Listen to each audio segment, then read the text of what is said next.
Selamat pagi pemirsa, Seputar Info kembali hadir di sela-sela aktivitas kita bersama saya, Asyika Putri, yang akan membacakan berita terbaru dan teraktual. Dewasa ini, praktik akuntansi secara formal telah merambah ke berbagai sektor, sehingga semakin memperjelas pentingnya ekstensi akuntansi di setiap lini organisasi. Berdasarkan hal tersebut, muncul ide untuk turut dihadirkannya praktik akuntansi dalam lembaga keagamaan masjid. Berikut wawancara kami kepada salah satu pengurus masjid dan penjelasan teknik akuntansi masjid oleh dosen Politeknik Keuangan Negara STAN Bapak Maman Suhendra. Iya, waalaikumsalam warahmatullahi wabarakatuh. Akuntansi masjid ya? Saya kurang tahu sih mas. Saya kira itu cuma pencatatan keuangan saja itu. Bagaimana pencatatannya ya? Kalau dari kami mah, ya saya menerima uang, pengeluaran uang dicatat, keluar berapa, masuk berapa, terus penerimaan dibedain. Ada yang amal untuk masjid, ada yang untuk panti asuhan kami gitu sih. Cuma seperti itu aja sih mas. Emang ada apa lagi ya? Sistem pencatatannya sih kalau dari masjid kami sih masih menggunakan buku ya mas, seperti biasa, buku yang seperti buku utang itu loh. Nah itu belum seperti digital elektronik yang mantep gitu loh ya. Dan juga masalah kalau dari masjid kami ya paling kami bingung ini pengeluarannya tuh kadang buat apa. Kami hanya tahu bulan ini saja, tidak tahu setahunnya itu ada pengeluaran dan pemasukannya berapa sih mas. Itu saja sih paling masalahnya mas.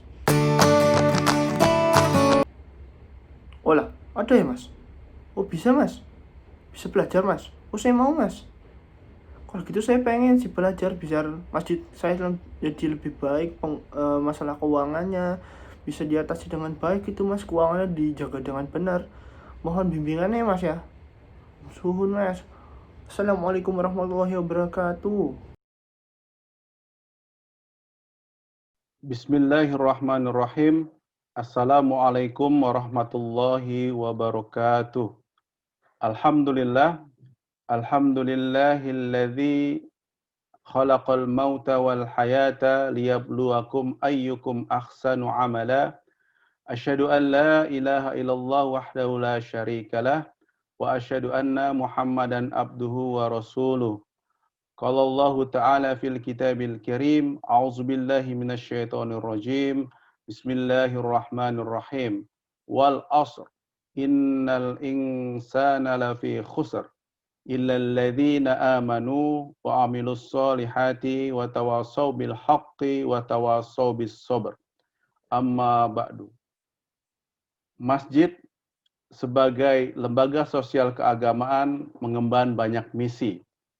Salah satu misi tersebut adalah untuk melayani jamaah agar dapat melakukan ibadah dengan baik sesuai dengan kaidah yang telah ditentukan. Untuk melakukan hal ini secara optimal, masjid melalui dewan pengurus biasanya mengelola sumber daya, bisa berupa zakat, infak, sedekah, dan wakaf dari jamaah atau dermawan yang tidak mengharapkan pembayaran kembali atau tidak mengharapkan manfaat ekonomi yang sebanding dengan jumlah sumber daya yang diberikan. Karakteristik masjid sebagai entitas yang berorientasi non-laba berbeda dengan entitas bisnis yang berorientasi laba. Perbedaan utama yang mendasar terletak pada cara memperoleh sumber daya yang dibutuhkan untuk melakukan berbagai aktivitas operasinya. Jamaah masjid umumnya memiliki kepentingan untuk menilai, pertama, cara pengurus masjid melaksanakan tanggung jawab atas penggunaan sumber daya yang diamanahkan kepada mereka, serta, kedua, informasi mengenai posisi keuangan, kinerja keuangan, dan arus kas masjid yang bermanfaat dalam pembuatan keputusan ekonomi. Kemampuan masjid dalam mengelola sumber daya tersebut dikomunikasikan melalui laporan keuangan. Dalam rangka kuliah kerja mahasiswa PKN STAN tahun 2020, kelompok 78 insya Allah akan menyiapkan video edukasi terkait akuntansi masjid sebagai salah satu panduan bagi pengurus Masjid An-Nur Perumnas 3 Kota Tangerang pada khususnya dan pihak-pihak terkait lain pada umumnya dalam menyiapkan laporan keuangan masjid guna pertanggungjawaban dan pengelolaan masjid yang lebih baik. Demikian pengantar ini disampaikan, semoga Allah Subhanahu wa taala memudahkan langkah-langkah kita dalam menjalankan amanah jamaah, amanah umat. Amin ya rabbal alamin. Wassalamualaikum warahmatullahi wabarakatuh.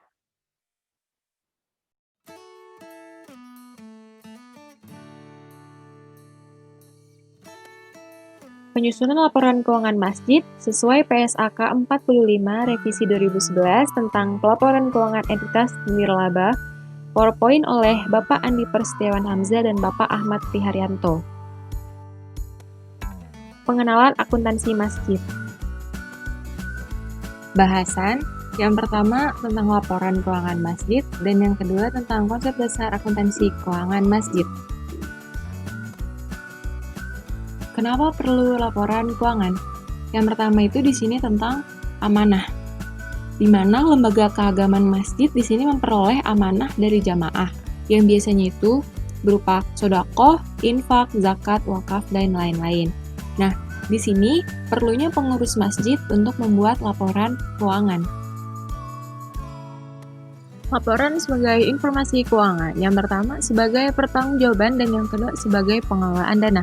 Sehingga semakin lengkap informasi yang disajikan, maka semakin baik pula pertanggungjawaban dan pengelolaannya. Laporan yang telah dibuat oleh pengurus masjid itu biasanya hanya berupa laporan penerimaan kas, pengeluaran kas, dan saldo kas. Apakah itu cukup? Apakah laporan tersebut dapat memberi informasi posisi keuangan?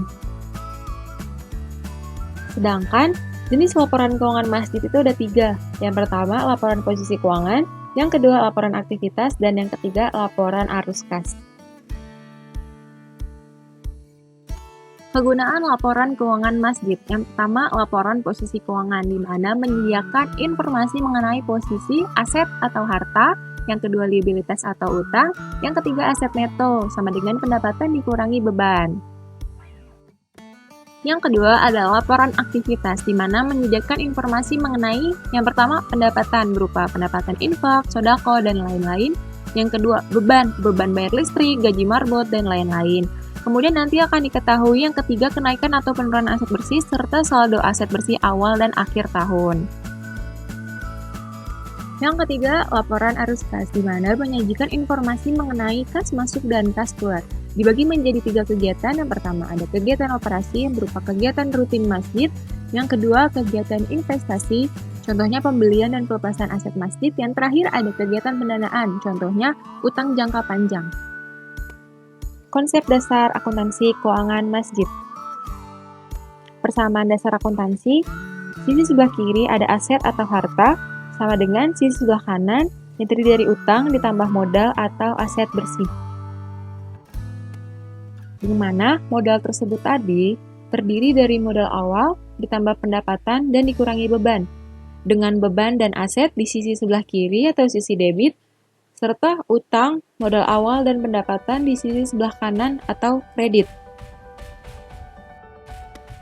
Pencatatan dalam persamaan dasar transaksi pada tanggal 2 Januari 2020 menerima kas dari infak sholat Jumat sebesar Rp957.000.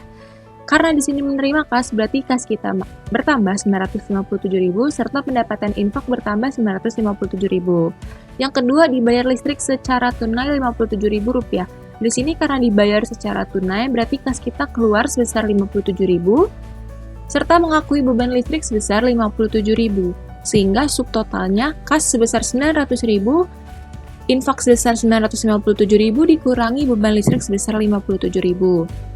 Yang ketiga, dibeli perlengkapan kebersihan sapu seharga Rp40.000, kredit atau utang. Di sini karena dibeli secara kredit berarti tidak ada kas yang keluar. Tapi kita harus mengakui adanya perlengkapan Rp40.000 sehingga kas sebesar 900.000 ditambah perlengkapan sebesar 40.000 sama dengan utang sebesar 40.000 ditambah pendapatan infak 957.000 dikurang beban listrik 57.000, sehingga sisi kiri dan sisi kanan jumlahnya sebesar 940.000. Kemudian penyusunan laporan keuangan. Nah, di tabel yang warna biru ini ada pengelompokan akun yang mana berada di sisi sebelah kiri, yang mana ada di sisi sebelah kanan. Kita lihat jumlah sisi kiri dan sisi kanan harus sama atau balance. Nah, di tabel sebelah kanan ada laporan aktivitas yang terdiri dari pendapatan, beban operasi, serta diketahui kenaikan aset bersih. Kita ketahui pendapatan infak sebesar 957.000 sehingga total pendapatannya sama dengan 957.000. Kemudian beban operasi, ada beban listrik sebesar 57.000 sehingga total beban ada 57.000. Nah, kenaikan aset bersih di sini dari total pendapatan dikurangi total beban sehingga 957 dikurangi 57 sama dengan 900.000. Aset bersih awal tahunnya tidak diketahui sehingga aset bersih akhir tahun sama dengan kenaikan aset bersih sebesar Rp900.000. Nah, yang kedua adalah laporan neraca yang terdiri dari aset serta utang dan modal. Aset ada berupa kas dan perlengkapan, kas 900.000 dan perlengkapan 40.000, sehingga total aset ada 940.000. Yang kedua, utang. Utang ada 40.000 serta aset bersih akhir tahun yang diketahui di laporan aktivitas sebelumnya sebesar 900.000 sehingga total utang dan aset bersih 940.000. Total aset harus sama dengan total utang dan aset bersih di mana di sini sebesar Rp940.000. Ya, assalamualaikum warahmatullahi wabarakatuh. Jadi di sini saya ingin menyampaikan tentang lanjutan apa yang sudah dijelaskan teman saya tadi. Jadi saya akan menjelaskan tentang bagaimana data keuangan dari sebuah masjid akan diinput ke dalam sebuah aplikasi berupa Excel. Nah, kenapa sih harus Excel? Excel itu mudah dan sering digunakan sama orang-orang. Dan juga pasti kebanyakan orang tahu, ada di setiap komputer biasanya. Dan juga gampang untuk dipelajarinya. Gitu. Jadi konsepnya adalah, konsep pengolahan data inilah kita menginput datanya, kita diproses, dan juga maka muncul output. Outputnya itu berupa laporan-laporan, seperti laporan aktivitas, laporan arus kas, dan juga neraca. Nah, pertama yang kita harus lakukan adalah kita mengisi data identitas masjid terlebih dahulu. Masjid mana yang akan dikelola keuangannya, nama masjidnya, alamat, kota atau kabupaten, dan juga akhir tahun bukunya. Jadi mau tahun berapa yang kita mau masukin ke data keuangannya. Mungkin dari tahun 2020 berarti akhir tahunnya 31 Desember 2020. Nah, petugas akuntansinya nanti diisi siapa, dengan nicknya, ketua yayasan juga diisi siapa dan nicknya. Yang harus kita isi yang pertama adalah anggaran. Nah, yang mau kita anggaran tuh berapa sih? Misalkan untuk siswa anggaran 36 juta, untuk sholat Jumat 12 juta. Nanti kita lihat realisasinya tuh berapa, sampai enggak. Bisa jadi lebih ataupun kurang. Nah, yang harus kita lanjutin berikutnya adalah neraca saldo. Neraca saldo ini adalah berapa kas jumlahnya itu berapa di tahun sebelumnya gitu. Misalkan tahun kemarin uang di kas di masjid ini ada 1.500.000. Nah, kita catat 1.500.000. Mungkin ada di bank syariah ada 50.250.000. Nah, kita catat. Dan juga tanah masjid nilainya berapa, masjidnya nilainya berapa, itu harus semua kita catat dari barang-barang kas yang di tangan maupun ada di bank. Setelah itu kita mencatat jurnal. Nah, bagaimana sih pencatatan jurnal? Nah, jurnal itu contoh ya, kita ambil contoh ada transaksi setiap sholat Jumat kan pasti ada kayak masukin amal, ada kotak amal berjalan kan. Itu berarti ada kas yang masuk dong. Nah, kas yang masuk itu bakal menjadi pencatatan jurnal sebagai berikut. Kas misalkan nih kita ambil contoh 13 juta itu yang kita dapat hari Jumat waktu lagi sholat Jumat. Nah, berarti yang kita catat adalah kas di sisi debit dan infak kotak Jumat di sisi kredit. Nah, itu kan kalau kas masuk ya. Kalau kas keluar berarti kita contoh kayak bayar penceramah kan. Penceramah itu kan harus kita bayar dong, nggak enak kalau kita nggak bayar kan. Nah, berarti ada kas yang keluar. Kita ambil contoh bahwa kas yang keluar itu ada 9 juta. Nah, berarti honor atau penceramah itu ada di sisi debit, sedangkan kas itu ada di sisi kredit. Nah, sebagai berikut juga selanjutnya sama lah, menyesuaikan. Intinya adalah bila kas masuk, maka kas itu ada di sisi debit, bila kas keluar, maka kas itu di sisi kredit. Jadi kita lihat aja kalau misalkan saat keluar kas kita sesuaiin. Nah, lawannya itu kita tuh gunainnya buat apa atau dapatnya dari mana gitu. Nah, setelah ngisi jurnal, langsung masukkan neraca saldo nanti hasil dari jurnal itu. Nah, jadi tadi kan udah ngisi jurnal kan, neraca saldo kan ini neraca saldo awal ya teman-teman, maaf tadi. Berarti masuk ke lapor aktivitas. Nah, aktivitas apa sih yang tadi dari jurnal itu? Nah, ada aktivitas penerimaan infak, penerimaan zakat, sodako. Nanti tuh ada nilainya, tidak terikat, peringkat permanen. Nah, ada jumlahnya.